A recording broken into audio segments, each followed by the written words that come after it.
I've been flooded lately in the last couple of days with people telling me about unusual preparation in the Puerto Rico region. That, you know, and again, I don't know if this is just internet rumors but, you know, people are telling me that people in Puerto Rico are aware of things like body bags and, you know, coffins and stuff being shipped and stored in Puerto Rico.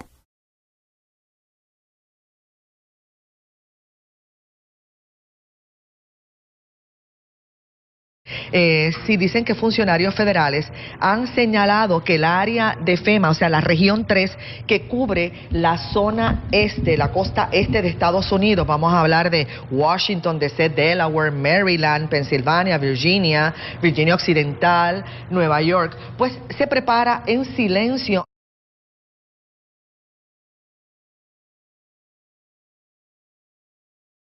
Good morning, ladies and gentlemen. This is J.R. Moore coming to you live from deep in the mountains of the Missouri Ozarks on Wednesday, the second day of October, year of our Lord 2013. Welcome to the John Moore Show.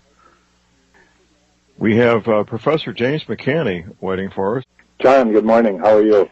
Real good, sir. I went to check the time of the official U.S. government time clock this morning, and it was shut down because the government was shut down. They shut down this website. Which is an automated system that doesn't require any human beings to attend to. I was a bit shocked, Jim, and I guess you're not surprised, though, are you? Yeah, the same thing happened with the NASA websites, and so these are automated. They're already funded. They're already paid for, and it makes you realize that we literally do not have any more federal government. It's gone. It's gone. And, well, that's the intent. This, John, this made me realize that this would be the time. I think they're advancing the time in which they want to pull the power outage and the cyber attack and all the other goofy stuff that would bring in basically a new banking system, new world order, and basically martial law. Anyway, Jim, the news, of course, for quite a while, a number of months here, have been Comet Ison. There's been a lot of disinformation put out there, speculation fueled by NASA. Give us an update on Comet Ison, if you would, please, sir. But here's what's going on. Comet Ison approached and has now passed Mars. Mars went comet, and I observed it. I had other people observe it. And it might be one of the reasons that the government shut down, because the coma around Mars is now extremely visible. This is an event we have not seen in thousands of years. I'm amazed at this. And by the way, all of the hype you hear, the end of the world, it's a planet coming in, it's Nibiru, none of this is true. Right. Comet Ison is a relatively small comet.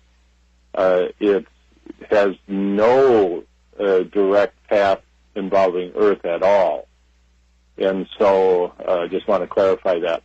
But it's an extremely interesting comet, and I almost think, this is so important to hide this information from the public. It's so important to the so-called world leaders that I even have considered that the entire shutdown of the federal government is to hide the information regarding Comet Ison.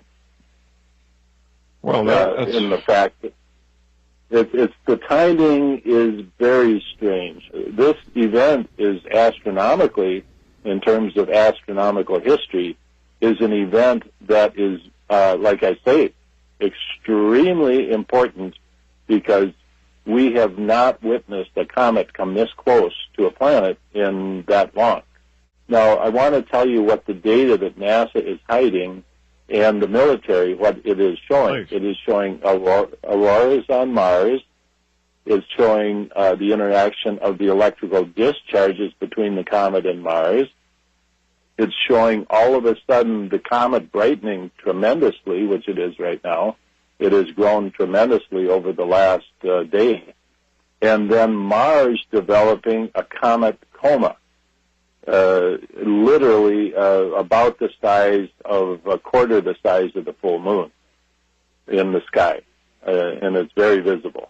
So this is an astronomical event of historical proportions, and NASA is shut down. And I think that the November time frame that Comet ISON will be extremely visible to the public, more so than previous comets, is what they're very afraid of, because the public worldwide is going to wake up and understand that comets are not dirty snowballs.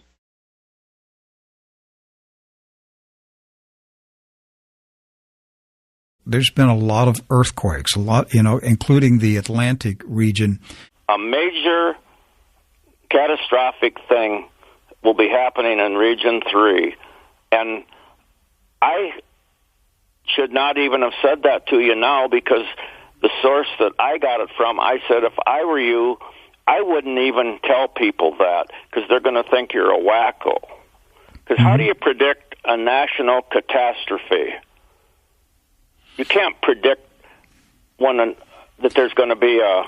Unless you're tracking a space object and you can pinpoint where you think this thing is going to make an impact. Yes, you're right, and but that's one of the stories one of the things that has been on the list. Okay, you listed that UN peacekeepers doing training, a 9-week training, including urban warfare.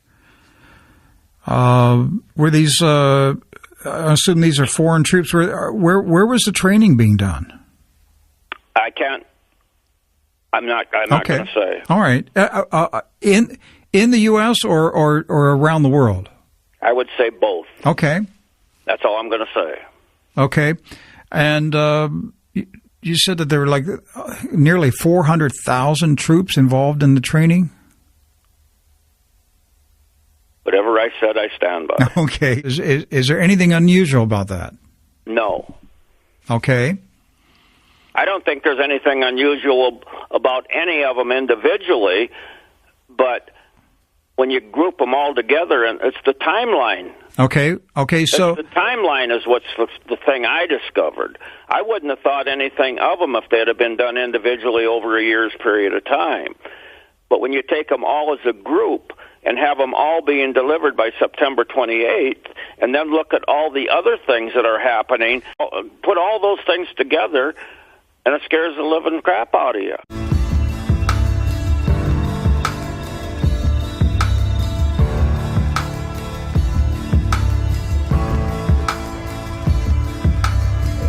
Cross schedule. Hold left, go right. Hold left, go right. Hold left, go right. I'm not going to tell you again. You got to lead. It's from a military perspective, it helps the joint forces, the military forces, do everything we can to better prepare ourselves to support civilian agencies in the time of disaster.